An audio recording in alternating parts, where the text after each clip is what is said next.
하나님이 원하시는 교회는 어떤 교회일까요? 아주 예전에 탤런트 김희선 씨가 한 TV 프로그램에 나와서 자신의 결혼 생활 중에 있었던 한 일화를 에피소드를 소개해 줬습니다. 그 에피소드는 자신이 결혼을 하고 나서 처음 남편과 부부 싸움을 했던 그 이야기를 해줬습니다. 그런데 그 부부 싸움의 원인이 다른 것이 아니라 치약 때문이었다고 합니다. 그래서 그 당시 MC가 이제 물어봤습니다. MC의 질문이 왜 치약 때문에 싸웠습니까? 라고 질문을 하니까 김희선 씨가 이렇게 대답했습니다. 나는 치약을 밑에서부터 짜면서 쓰는데 내 남편은 중간에서부터 짜면서 사용해서 싸웠다라고 했습니다. 여러분들 이 상황이 이해가 가십니까? 지금 이 시대는 어쩌면 우리가 그래 그 정도로 싸울 수 있지라고 생각할 수 있겠지만 그 당시 너무나도 많은 화제가 됐습니다. 이 이야기는 큰 화제가 되어서 심지어 뉴스에도 나왔고요, 신문에도 나왔습니다. 그 당시 제 아버지께서는 그 이야기를 듣고 굉장히 어이없어 하셨고 참 이렇게 그들을 참 못마땅하게 여겼습니다. 저는 그 당시 나이가 어려서 뭐 그런 걸로 싸우나 하고 대수롭지 않게 생각하고 넘겼지만 제가 나이를 먹고 결혼을 해보니까 왜 치약 때문에 싸우는지 조금 이해가 가기 시작했습니다. 남자와 여자가 서로 사랑해서 결혼을 하게 됩니다. 그래서 한 가정을 이루게 되지요. 자, 결혼을 했으면 사랑해서 결혼했기 때문에 그 가정은 매일매일 달콤해야 되고 정말 스윗해야 되고 또 깨소금이 뿌려져야 되는 것 같은데 현실은 그렇지 않은 것 같습니다. 여러분은 어떻습니까? 여러분의 가정은 매일매일 달콤하고 매일매일 깨소금이 뿌려지십니까? 그렇게 대답하시는 분도 있고 그렇지 않으신 분도 있는 것 같습니다. 아마도 이 질문에 자신 있게 네, 그렇습니다. 우리 가정은 한 번도 싸운 적이 없습니다. 우리 가정은 매일매일 따뜻하고 달콤하고 스윗하고 뭐 이렇게 신혼이 넘치는 그런 가정입니다라고 이야기할 수 있는 사람이 아마도 많지 않을 것 같습니다. 우리는 분명 사랑해서 결혼을 했는데 결혼을 하고 나니까 많이 다투게 됩니다. 그런데 더 재미있는 것이 뭐냐면 그 싸움의 원인입니다. 그 싸움의 원인이 너무나도 사소한 것이라는 것이죠. 정말로 심각하게 싸웠는데 그 원인을 찾아보면 너무나도 사소한 일입니다. 마치 김희선 씨가 치약으로 싸웠던 듯이 우리도 치약만큼 사소한 일들로 싸우게 된다는 것이죠. 왜일까요? 왜 우리는 사랑해서 결혼했는데 내 남편과 내 아내를 사랑해서 결혼했는데 왜 이렇게 말도 안 되는 사소한 일로 싸우게 되는 것일까요? 부부 사이만 그럽니까? 인간관계에서도 또 교회 공동체에서도 그렇지 않습니까? 미국에 있는 어느 한인교회에서 다툼이 일어났습니다. 그 다툼이 굉장히 심각해지기 시작합니다. 결국 급기야 그 다툼으로 인해서 교회가 분열돼 버렸습니다. 그 다툼의 원인이 무엇인가 하고 살펴봤더니 너무나도 사소한 일이었습니다. 피아노를 강대상 위에서 내리느냐 아니면 강대상 위에 그대로 두느냐, 이 문제로 서로 대립이 일어났고 그로 인해서 서로 의견이 일치되지 않았고 다툼이 일어났고 결국 교회가 분열되어 버렸습니다. 이 교회가 분열되는 그 싸움이 있었던 그 중심에 장로님 2명이 계셨는데 그 2분의 장로님은 싸우고 나서 전혀 이제 서로 만나지 않았습니다. 세월이 지나고 그 2분이 어느 날 한국에서 우연찮게 만났습니다. 서로 너무나도 반갑게 인사를 하고 야, 정말 오랜만이다, 어떻게 지냈냐, 잘 지냈냐 하면서 서로의 안부를 묻던 중에 한 장로님이 지난날의 이야기를 회포하면서 지난날에 대한 그 회포를 풀면서 한 장로님이 이런 질문을 했습니다. 장로님, 그때 우리가 뭐 때문에 싸웠죠? 라고 질문하니까 이 장로님께서 이렇게 대답하셨습니다. 글쎄요, 우리가 왜 싸웠죠? 너무나도 어이없는 상황 아닙니까? 교회가 분열되어서 찢어질 때까지 싸웠는데 그 싸움의 원인은 세월이 지나고 보니까 서로가 알지 못한다는 것이죠. 왜일까요? 그만큼 중요하지 않는 문제로 다툼이 일어났기 때문입니다. 부부 사이도 그렇고 인간관계 사이에도 그렇고 교회도 그렇듯이 늘 이렇게 중요하지 않는 문제로 다툼이 일어나는 것을 우리는 보게 되어집니다. 한 가지 질문이 생기죠. 왜 도대체 우리는 이렇게 사소한 일 가지고, 정말 중요하지 않는 일 가지고, 죽고 사는 문제가 아닌 그 문제를 가지고 서로 다투고 심지어 분열까지 하게 되는가? 왜 우리는 사소한 일로 다퉈서 이혼하는 부부를 만나게 되고, 왜 우리는 사소한 문제로 다퉈서 분열되는 교회를 만나게 되는 것일까? 그 이유가 무엇일까요? 그 이유는 서로 중요하다고 생각하는 그 기준이 다르기 때문입니다. 다른 말로 표현하면 관점이 달라서이죠. 교회 안에 다툼이 일어난 것을 가만히 보고 그들의 이야기를 들어보면 이 두 팀 다 똑같이 맞는 말을 하고 있습니다. 둘 다 똑같이 맞는 말입니다. 둘 다 하나님의 뜻을 이야기합니다. 근데 놀랍게도 하나님의 뜻을 이야기하는데 교회는 다툼이 일어나고 있습니다.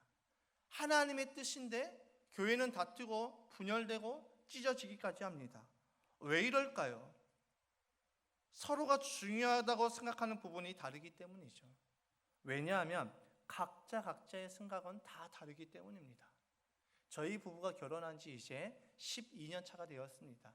11년 차인가요? 2013년에 결혼했으니까 10년이 지나고 11년 차를 달려가고 있습니다. 어느덧 저희도 10년이 넘는 세월을 같이 했습니다. 10년이 같은 세월을 지났음에도 불구하고 여전히 저희 부부의 생각이 다릅니다. 우리 결혼의 선배이신 여러분들은 어떠십니까? 20년, 30년 사셨는데 여러분들은 부부끼리의 생각이 동일하십니까? 웃고 있는 거 보니까 차마 다르다라고 이야기를 하고 싶지만 옆에 남편이 계셔서 이야기를 못하는 것 같습니다. 우리는 30년, 40년을 같이 살아도 다르다라는 것이죠. 여기서 제가 한번 질문을 드리겠습니다. 여러분이 생각하는 교회가 해야 할 가장 중요한 일은 무엇이라고 생각하십니까? 한번 생각나는 대로 대답해 주시면 좋겠습니다. 여러분이 생각하는 교회가 해야 할 가장 중요한 일은 무엇이라고 생각하십니까? 너무 어려운 질문인가요? 아니면 이게 말하고 싶은데 좀 쑥스러워서 말씀을 하지 못하시는 겁니까? 그렇다라고 생각을 하고 제가 계속해서 이 말씀을 이어가겠습니다. 이 질문을 들었을 때 여러분들 마음 가운데 생각나는 그것이 있었을 것입니다. 생각나는 그것이 어쩌면 내가 생각하는 교회가 해야 할 가장 중요한 일이라고 생각할 것입니다. 어떤 분들은 영혼 구원, 어떤 분들은 예배, 성령의 체험, 그 수많은 일들, 성령의 역사, 그 수많은 일들을 우리는 생각을 할 것입니다. 그런데 여러 가지 생각을 하는데 이것은 우리가 하나님의 관점에서 보면 모두 다 중요한 것이죠. 예배도 중요하고요, 우리가 영혼 구원도 중요하고요, 선교도 중요하고요, 많은 것도 우리가 지금 생각나는 그 모든 것들은 하나님 관점에서 보면 모든 것이 다 중요합니다. 그런데 이 부분이 하나로 통일되기는 어렵습니다. 왜냐하면 우리가 생각하는 그 모든 것들이 서로 다르기 때문이죠. 각자가 중요하다고 생각하는 것이 다르기 때문에 이것이 하나로 통일되기가 어렵고, 그로 인해서 교회가 때로는 분열이 되고 때로는 다툼이 일어나고 그걸로 인해서 찢어지기도 한다는 것이죠. 그렇기 때문에 교회가 해야 할 가장 중요한 일은 우리의 기준으로 정하는 것이 아닙니다. 왜냐하면 예수님께서 우리에게 이미 교회가 해야 할 가장 중요한 일을 우리에게 말씀하여 주셨기 때문이죠. 그것이 바로 오늘 본문의 말씀입니다. 우리 본문의 말씀을 다시 한번 읽겠습니다. 시작. 예수께서 다가와서 그들에게 말씀하셨다. 나는 하늘과 땅의 모든 권세를 받았다. 그러므로 너희는 가서 모든 민족을 제자로 삼아서 아버지와 아들과 성령의 이름으로 세례를 주고 내가 너희에게 명령한 모든 것을 그들에게 가르쳐 지키게 하여라. 보아라, 내가 세상 끝날까지 항상 너희와 함께 있을 것이다. 아멘. 여러분, 저는 이 말씀이 교회가 해야 할 가장 중요한 일, 즉 교회의 존재 목적이라고 생각합니다. 왜냐하면 이 말씀은 예수님께서 승천하시기 직전에 제자들에게 마지막으로 하셨던 예수님의 유언이시기 때문이죠. 이 19절과 20절의 말씀을 보게 되어지면 네 가지 동사가 나옵니다. 가라, 세례를 주라, 제자 삼아라, 가르쳐라. 이 네 가지가 나옵니다. 이것을 우리가 원어로 살펴보게 되어지면 네 가지 동사 중에 명령형, 그러니까 너희는 이것을 하라라고 명령했던 것은 이 제자 삼아라 하나이고 나머지는 분사형입니다. 분사입니다. 그러니까 그래서 원어로 이 말씀을 우리가 직역하게 되면 무엇이냐? 너희는 제자를 만들어라. 이 우리가 읽었던 본문의 말씀을 우리가 한마디로 표현하게 되면 너희는 제자를 만들어라. 이것이 원어로 직역하게 되는 그 뜻이라는 것이죠. 다시 말하면 교회의 존재 목적은 제자를 만드는 것입니다. 교회가 가장 중요하게 해야 할 일, 그것은 제자를 만드는 것입니다. 하나님이 원하시는 교회가 되기 위해서는 제자를 만들어야 되는데, 그런데 여기에 한 가지 전제가 있습니다. 너희는 가서 모든 민족을 제자로 삼으라고 말씀하고 있죠. 즉, 이 제자를 세우는데 교회가 제자는 만들어지는데 영혼 구원이 이루어지고 있지 않다? 그것은 교회의 존재 목적대로 세워지지 않는 것입니다. 교회가 영혼 구원, 전도는 열심히 일어나고 선교는 열심히 하고 있는데 제자가 만들어지지 않는다. 그것 또한 교회가 존재 목적대로 세워지지 않는다라는 것이죠. 그래서 우리가 아무리 많은 사역을 하고 있다 할지라도, 아무리 우리가 화려한 예배를 드리고 있다 할지라도, 선교와 전도를 우리가 열심히 한다 할지라도 제자를 만들어내지 않는 교회는 그 교회의 존재의 목적을 잃어버린 것이죠. 제자는 어떤 사람입니까? 제자는 누구를 더러 우리가 제자라고 이야기합니까? 스승에게 배우는 사람을 우리는 제자라고 이야기합니다. 즉 제자는 배우는 사람이라는 것이죠. 제자가 된다는 것은 배운다는 것입니다. 무엇을 배우는 것일까요? 우리가 무엇을 배워야 됩니까? 예수님의 삶이죠. 예수님의 삶을 배우는 것입니다. 성경이 말하는 제자를 만들라는 것은 그 의미는 목사의 제자를 만들라는 것이 아닙니다. 저의 제자를 만들라는 것이 아니고 여러분들의 제자를 만들라는 것이 아니고, 여기서 말하는 제자는 예수님의 제자를 말하고 있습니다. 그래서 우리는 예수님의 제자를, 예수님의 삶을 배워야 되는 것입니다. 그렇다면 제자는 배우기만 하면 되느냐? 아니죠. 우리가 배웠으면 전해야 되는 것입니다. 우리가 배웠다면 전수를 해야 되는 것입니다. 무엇을 전수해야 될까요? 똑같이 예수님의 삶을 전수해야 되는 것입니다. 그분의 성품을 닮아가고 그분의 삶의 형태를 본받아 가는 것, 그 삶이 바로 제자된 삶이고 그 삶이 바로 예수님을 닮아가는 것이죠. 제자가 되는 데 있어서 배우고 전하는 것이 매우 중요합니다. 우리는 배우기만 해서는 제자가 될 수 없습니다. 우리가 배운 것을 전해야 됩니다. 저는 이것을 예전에 한번 경험해 본 적이 있습니다. 언제였냐면 제가 신학생 때였습니다. 신대원에 가서 이제 헬라어를 배우게 되는데, 국어를 배우는 것도 어려운데 헬라어를 배우니까 이게 참 머리가 잘 돌아가지 않습니다. 잘 외워지지도 않고 단어도 잘 외워지지도 않고 그 뜻도 잘 외워지지도 않아서 제가 어떻게 했냐면 동기들을 앉혀놨습니다. 형 여기 좀 앉아봐. 야 너 여기 좀 앉아봐. 그래서 제가 배운 내용을 가르치기 시작했습니다. 제가 가르치기 시작하니까 놀랍게도 제가 외워지지 않았던 부분들, 이해되지 않았던 부분들이 이해가 되고 외워지기 시작했습니다. 여러분, 왜 우리가 전수를 해야 되는 것입니까? 우리가 배우기만 해서는 우리의 삶이 변화되지 않는 것입니다. 우리가 전할 때 그 삶이 비로소 나에게 변화가 되고 그 전하는 삶을 통해서 우리의 삶이 예수님의 삶처럼 닮아가기 때문이죠. 백윤영 목사님께서 우리 평생 설교 연구회를 모여서 우리 첫 시간에 이렇게 물어보셨습니다. 여러분들이 생각하는 위대한 설교자는 누구이십니까? 여러분이 생각하는 위대한 설교자는 누구십니까? 이찬수 목사님을 비롯한 수많은 정말 지금 이 세대에서 기라성같이 쓰이는 목사님일까요? 그분의 대답은 이랬습니다. 가장 위대한 설교자는 위대한 선포를 하는 설교자입니다. 여러분, 이 말이 왜인지 이해가 되시지 않죠? 왜냐하면 설교자는 선포한 대로 살아가려고 하기 때문이죠. 저 역시 그렇습니다. 제가 설교한 대로, 제가 목장에서 나눔을 한 대로 살아가려고 몸부림칩니다. 제가 설교 중에, 제가 또 나눔 중에 저는 기도의 사람이 되겠습니다. 제가 새벽 예배 있는 날뿐만 아니라 새벽 예배 없는 날도 깨워서 이전에 나와서 기도하겠습니다. 그렇게 선포하고 나니 제 삶이 점점 그렇게 변화되기 시작합니다. 금요일 저녁이면 다음날 새벽 예배가 없기 때문에 늦게까지 놀다가 자는 저의 모습들이 조금씩 변화되기 시작합니다. 일찍 자고 일찍 누우려고 합니다. 주일날도 일찍 일어나서 아침에 일찍 새벽에 나와서 이제 이곳에서 기도하고 이 주일을 준비하는 저의 모습들이 보여지는 것입니다. 왜일까요? 제가 선포한 대로 살아가려고 하기 때문이죠. 우리가 전수한다는 것이 바로 이런 것입니다. 내가 배우기만 했던 것으로 내 삶이 변화되지 않습니다. 우리가 지식적으로 배웠던 것만으로 우리의 삶이 변화되지 않는다는 것이죠. 내가 아무리 배워도 내가 그것을 살아내지 않으면 우리에게 아무런 능력이 없습니다. 그래서 우리는 어떻게 살아가야 될까요? 어떻게 우리는 그것을 살아낼 수 있을까요? 내가 가르쳐야 되는 것이죠. 내가 전수해야 되는 것입니다.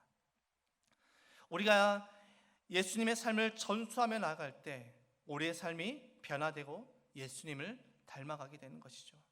예수님께서는 교회가 예수님의 제자를 만들어내기 위해서 구체적인 방법 3가지를 우리에게 말씀해 주셨습니다. 첫 번째 방법은 무엇입니까? 가라고 하셨습니다. 예수님께서 우리에게 가라고 명령하셨습니다. 그런데 보통 우리는 어떻습니까? 가지 않습니다. 우리는 오기를 기다리고 있습니다. 어떤 분들은 이렇게 이야기합니다. 야, 우리가 뜨겁게 기도하면 하나님께서 영혼들을 보내주실 거야. 여러분, 그럴 수 있습니다. 그렇게 될 수도 있습니다. 그러나 그 일이 일어났을 때가 언제였습니까? 우리 한국교회가 한창 부흥기로 올라가는 그 시점이었습니다. 한창 부흥될 때 우리는 교회 깃발만 꽂아놓으면 수많은 사람들이 몰려들었습니다. 그러나 지금 이 시대는 어떻습니까? 예수님을 모르는 사람이, 하나님을 모르는 사람이 길을 걷다가 교회를 보면서 내가 오늘 이 교회에 들어가겠다, 그런 마음을 먹고 들어왔습니다라는 그런 일들, 그런 사례들을 얼마만큼 보셨습니까? 거의 없지 않습니까? 오더라도 어떤 사람들이 오느냐? 이미 신앙생활을 하고 있는 사람들만 오게 되어집니다. 다른 교회를 다니는 사람이 우리 교회로 왔다고 해서 그것이 전도라고 우리는 말할 수 없습니다. 다른 교회 다니는 사람이 우리 교회 온다고 해서 그것은 전도라고 할 수 없습니다. 그것은 전도가 아니지요. 이 모습은 마치 무엇이냐면 내 오른손에 있는 것을 왼손으로 옮긴 것과 똑같습니다. 전혀 늘어나지 않는 것이죠. 내 오른손에 오른쪽 주머니에 5만 원이 있는데 내가 그것을 꺼내서 왼쪽으로 넣는다고 해서 내 돈이 10만 원으로 늘어나지 않은 것입니다. 늘어났다고 이야기할 수 없는 것과 똑같은 것이죠. 전도가 어떤 것입니까? 전도, 하나님의 도를 전하는 것, 예수 그리스도의 복음을 전하는 것이 전도입니다. 이 전도는 무엇이냐면 하나님을 싫어하는 사람, 하나님을 거부하는 사람, 하나님을 반대하는 사람, 하나님 없이 살아갔던 그 사람들이 하나님께로 돌아오는 것, 이것을 우리는 전도라고 할 수 있는 것이죠. 그 일의 첫걸음은 무엇입니까? 우리가 그들에게 가는 것입니다. 왜냐하면 우리가 가지 않으면 만나지 못하기 때문이죠. 우리는 가지 않으면 만날 수가 없습니다. 여러분, 우리는 기본적으로 VIP 명단에 대한 부담감이 있습니다. VIP 명단 내세요. 우리가 매년 VIP 명단을 받고 있는데 어떻습니까? 그 VIP 명단을 제출해 달라고 하면 부담되지 않습니까?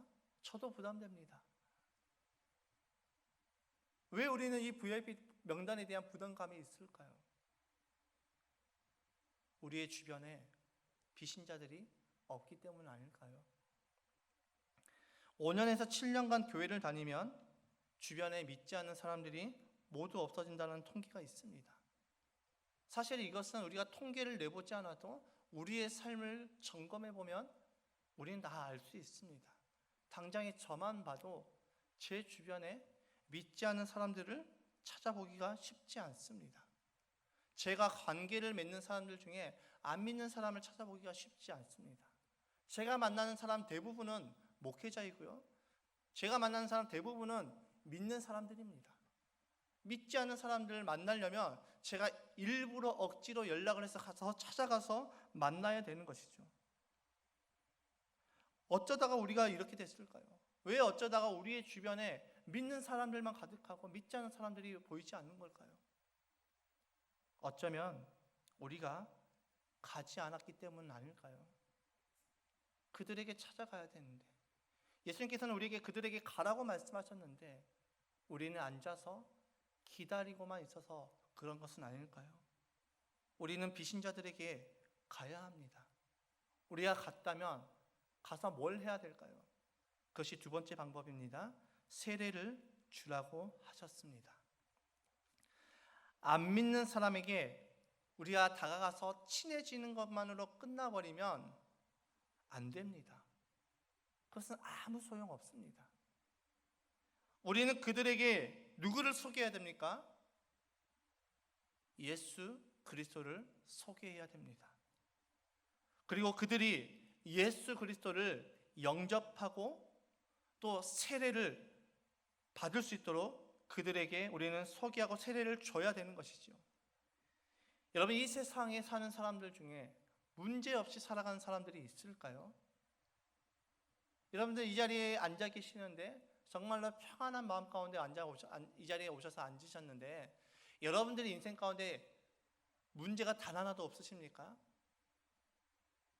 이 세상에 문제없이 살아가는 사람 단 한 사람도 없습니다. 당장 저에게도 문제들이 많이 있습니다.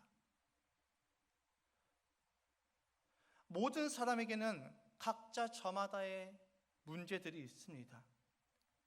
그 문제의 해결 방법을 알지 못해서 정말로 고민하며 힘들어하는 그런 영혼들이 너무나도 많이 있다는 것이죠. 그런데 우리는 그 문제의 해결법을 알고 있습니다. 무엇입니까? 예수 그리스도이죠. 우리가 우리의 각자의 문제들을 다 가지고 있음에도 불구하고 오늘 이 시간 예배를 드릴 수 있는 그 이유가 무엇입니까? 예수님이 나와 함께하기 때문입니다. 우리는 그것을 알고 있기 때문에 문제가 있어도 힘든 중에도 감사할 수 있는 것입니다. 오늘 우리 찬송으로 고백하지 않았습니까? 내가 모든 상황에서도 감사할 수 있는 것, 주님이 우리와 함께 하시기 때문입니다. 우리는 그 예수님을 이제 그들에게 소개시켜 줘야 됩니다. 그들에게 가서 그들에게 예수 그리스도를 소개시켜주고 그들에게 세례를 주어야 됩니다. 세 번째 방법은 무엇입니까? 가르쳐 지키게 하라고 하셨습니다. 여기서 가르쳐 지키게 하라는 것은 무엇을 뜻할까요? 가르쳐 지키게 하라. 성경적인 지식을 이야기할까요? 지식적인 성경 공부를 말하는 것이 아닙니다. 여기서 가르쳐 지키게 하라는 것은 제자를 만드는 성경 공부를 말하고 있습니다. 제자를 말하는 성경 공부, 무엇을 말할까요? 예수님의 모습을 닮아가도록 삶으로 가르치는 성경 공부를 말합니다. 이것을 다른 말로 표현하면 삶으로 보여주는 것을 의미합니다. 내가 예수 그리스도의 제자임을 보여주는 것, 그것이 우리에게 필요하다는 것이죠. 그것이 가르쳐 지키게 하는 것입니다. 여러분, 말로만 이런다 저런다 하는 것이 아니라 우리의 삶으로 예수 그리스도의 삶을 보여주는 그 삶을 통하여서 그들이 예수를 믿게 되고 그들이 예수를 보게 되어지는 것입니다. 여러분, 우리는 말로 얼마든지 예수님에 대해서 소개할 수 있습니다. 여러분도 소개할 수 있고 저도 소개할 수 있습니다. 그러나 그 예수님에 대해서 보여달라고 하면 무엇을 보여주시겠습니까? 우리의 삶을 보여줘야죠. 그래서 예수님께서 제자들에게 말씀하시지 않으셨습니까? 너희는 서로 사랑하라. 너희가 서로 사랑하면 너희가 내 제자인 줄 알리라. 세상이 우리를 통하여서 예수님을 보는 방법은 우리의 삶 가운데 예수 그리스도의 사랑이 나타나는 것입니다. 예수 그리스도의 사랑으로 그들을 섬기고 그들에게 헌신하고 그들을 품어주고 그들을 위해서 기도해 주는 것, 그들을 사랑하는 것, 그것을 통하여서 그들이 예수 그리스도를 보게 되어진다는 것이죠. 여러분, 자녀들을 신앙교육하는 데 있어서 가장 중요한 핵심이 무엇입니까? 자녀 신앙교육에 대한 가장 중요한 핵심, 그것은 부모가 신앙을 보여주는 것입니다. 자녀들에게 부모의 신앙을 보여줄 때 자녀들이 그 신앙을 보고 배운다는 것이죠. 이것이 제자교육의 핵심이라는 것입니다. 그래서 모세는 신명기 말씀을 통해서 우리에게 이렇게 선포하고 있습니다. 신명기 6장 4절부터 9절의 말씀입니다. 함께 읽겠습니다. 시작. 이스라엘은 들으십시오. 주님은 우리의 하나님이시오. 주님은 오직 한 분뿐이십니다. 당신들은 마음을 다하고 뜻을 다하고 힘을 다하여 주 당신들의 하나님을 사랑하십시오. 내가 오늘 당신들에게 명하는 이 말씀을 마음에 새기고 자녀에게 부지런히 가르치며 집에 앉아 있을 때나 길을 갈 때나 누워 있을 때나 일어나 있을 때나 언제든지 가르치십시오.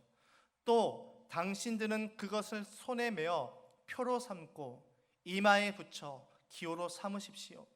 집 문설주와 대문에도 써서 붙이십시오. 아멘. 이 모세는 광야 2세대들을 향해서 이렇게 선포하고 있습니다. 너희의 자녀들에게 가르치라. 그래서 모세가 가르치라는 것이 무엇입니까? 너희의 말이 아니라 너희의 삶으로 가르치라. 너희의 삶으로 하나님의 말씀을 가장 우선시하는 너희의 그 삶을 통하여서 너희의 자녀들에게 그가 앉아있을 때나 길을 걸을 때나 서 있을 때나 언제든지 그들에게 그 삶으로 보여주라고 말씀하고 있습니다. 여러분, 자녀들에게 신앙교육하는 것, 우리 부모가 신앙으로 보여주는 것입니다. 하나님을 알지 못하는 하나님을 거부하는 그 수많은 비신자들에게 하나님에 대해서 소개하는 것, 예수님에 대해서 소개하는 것, 내 말로 하는 것이 아니라 내 삶으로 보여주는 것이지요. 당신은 어떤 삶을 살아가는 것입니까? 야, 내가 당신의 삶을 보니 도저히 이해가 되지 않는데 당신은 무엇 때문에 그렇게 살고 있습니까? 그렇게 우리를 향한 거룩한 궁금증이 생길 때 우리는 그들에게 선포하는 것입니다. 나는 예수 그리스도를 믿는 하나님의 자녀입니다.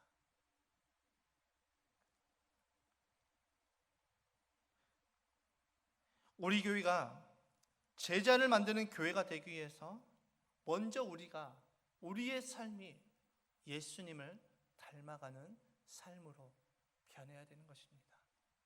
우리가 말로만 영혼구원에서 제자 삼는 교회, 우리가 하나님께서 원하시는 교회를 세우겠습니다 라고 외치는 것이 아니라 먼저 저와 여러분의 삶이 예수님을 닮아가는 삶으로 변해야 되겠지요. 그 삶을 통하여서 놀라운 일들이 우리에게 두 가지 모습이 나타나는데, 첫 번째 모습은 무엇이냐? 첫 번째는 교회가 영혼구원하여 제자 삼는 교회로 바뀌게 되는 것입니다. 저와 여러분들이 예수님을 닮아갈 때 나타나는 놀라운 모습, 첫 번째는 우리 교회가 영혼구원에서 제자 삼는 교회로 바뀌는 것, 즉 교회의 존재 목적대로 세워진다는 것이죠. 두 번째로 일어나는 놀라운 일은 우리의 상처가 치유가 된다는 것입니다. 한 가지 궁금증이 생깁니다. 도대체 내가 예수님을 닮아가는 것과 우리의 상처가 치유되는 것이 무슨 상관이냐라는 질문이 생깁니다. 여러분, 모든 사람들에게는 저마다 가지고 있는 상처들이 있습니다. 아마 이곳에서 예배를 드리는 저와 여러분들에게도 우리가 그 누구에게도 말하지 못하는 그 상처들이 있을 것입니다. 그런데 우리가 이 상처에 집중하는 동안에는 상처는 치유되지 않습니다. 내가 그 상처에 집중하는 동안에는 내 상처가 치유되지 않습니다. 우리가 이 상처받은 마음을 어떤 누구에게나 쏟아놓을 때, 목장에서 나눔을 하고 또 함께 기도할 때, 하나님 앞에 기도할 때 어느 정도 시원해지긴 하지만 그 상처가 완전하게 치유되지 않습니다. 내 상처가 언제 치유가 되느냐? 내가 예수님을 닮아갈 때 비로소 내 상처가 치유가 되기 시작합니다. 왜냐하면 예수님의 삶을 볼 때 그 중에 인격 중에서 가장 두드러지게 나타나는 것이 바로 용서이기 때문입니다. 사람이 상처를 받는 이유는 무엇 때문입니까? 관계에서 상처를 받습니다. 즉, 상처는 스스로 생기지 않습니다. 누군가를 통해서 우리에게 상처가 들어온다는 것이죠. 그런데 우리가 여기에 집중하면 상처가 치유가 되지 않는데 왜 우리는 이 상처에 집중하게 될까요? 그 이유는 내가 그 사람을 미워하고 그 사람을 용서하지 않았거나 나는 그 사람을 용서했다고 착각했기 때문에 우리는 상처에 집중하게 되어집니다. 그런데 우리에게 예수님께서 그런 우리들에게, 내가 미워하고 용서하지 못하고 또 스스로 용서했다고 착각하고 있는 우리에게, 예수님께서는 우리에게 진짜 용서하시는 법을 본인의 삶을 통해서 보여주셨습니다. 그 말씀이 바로 누가복음 23장 34절의 말씀이죠. 함께 읽겠습니다. 시작. 그때 예수께서 말씀하셨다. 아버지, 저 사람들을 용서하여 주십시오. 저 사람들은 자기네가 무슨 일을 하는지를 알지 못합니다. 여러분, 예수님께서는 자신을 향해서 죽이고 조롱하고 창을 찌르는 그 모든 사람들을 향해서 어떤 기도를 하고 있습니까? 용서의 기도를 하고 계십니다. 여러분, 우리가 예수님을 닮아서 우리가 다른 누군가를 용서할 때 비로소 그때부터 내 상처가 치유되기 시작합니다. 예수님을 닮은 우리 교회가 교회의 존재 목적대로 세워나가면 예수님을 닮은 저와 여러분들이 우리 교회를 정말 하나님께서 원하시는 교회대로, 교회의 존재 목적대로 세워나가면 우리 교회 안에 어떤 일이 일어나냐면 영혼 구원에서 제자 삼는 일들이 나타나고요, 이곳에 오는 수많은 영혼들이 이곳에서 예배를 드리면서 치유가 일어나기 시작합니다. 여러분, 그 일에 우리 함께 나아가기를 소망합니다. 여러분, 저는 우리 교회가 이런 교회가 되기를 소망합니다. 하나님께서 원하시는 교회대로 영혼 구원에서 제자 삼는 교회로 변화가 되고, 이곳에 와서 예배드리는 수많은 영혼들이 한 주간 혹은 내 인생의 그 심각했던 그 상처들이 이곳 안에서 치유되고 회복되는 그런 교회가 되기를 소망합니다. 여러분, 우리 교회를 통해서 하나님의 뜻을 이루고 하나님의 영광을 드러내는 교회, 우리 교회를 통해서 하나님의 영광을 비추는 교회, 저와 여러분을 통하여서 영혼 구원에서 제자 삼는 교회, 이곳에 오는 모든 영혼들이 치유되고 회복되는 그런 교회, 여러분, 그런 교회를 한번 상상해 보시기 바랍니다. 설레지 않습니까? 저는 우리 교회가 그런 교회가 될 때 너무 설렙니다. 그래서 저는 오늘 이 새벽에도 나와서 주님 앞에 기도했습니다. 하나님, 이곳 가운데, 이 예배 가운데 하나님의 임재가 충만하게 하여 주셔서, 하나님의 기름 부으심이 충만하게 하여 주셔서 우리 교회가 영혼구원에서 제자 삼는 교회로 세워지게 하여 주셔서, 누군가가 원하는 교회가 아니라, 어떤 특정한 사람이 원하는 교회가 아니라 하나님이 원하시는 교회로 주님 우리 교회를 세워주셔서 간절하게 기도했습니다. 여러분, 우리 이런 교회가 되기를 힘써 봅시다. 우리 그런 교회를 만들어 봅시다. 사람이 원하는 교회가 아니라 하나님이 원하시는 교회를 세워가 봅시다. 이 일에 우리가 함께 나아가 봅시다. 내가 원하는 교회가 아니라 하나님이 원하시는 교회를 세워나갑시다. 여러분, 이것이 교회의 존재 목적이고요, 이제 다음 주부터는 제자 삼는 것, 또 교회의 사역, 이 모든 것들을 통해서 우리가 함께 하나님이 원하시는 교회의 모습에 대해서 우리가 함께 알아볼 건데요, 먼저 우리가 기도해야 될 것이 있습니다. 주님, 우리 교회를 향한 하나님의 비전을 우리가 꿈꾸게 하여 주옵소서. 우리 교회를 향한 하나님의 계획을 우리가 꿈꾸게 하여 주옵소서. 이 땅에 하나님의 임재가 거하고 이 땅에 하나님의 영광을 비추는 우리 백합교회가 되게 하여 주옵소서. 이렇게 기도하며 나아가는 저와 여러분의 삶이 되시길 주님의 이름으로 축복합니다.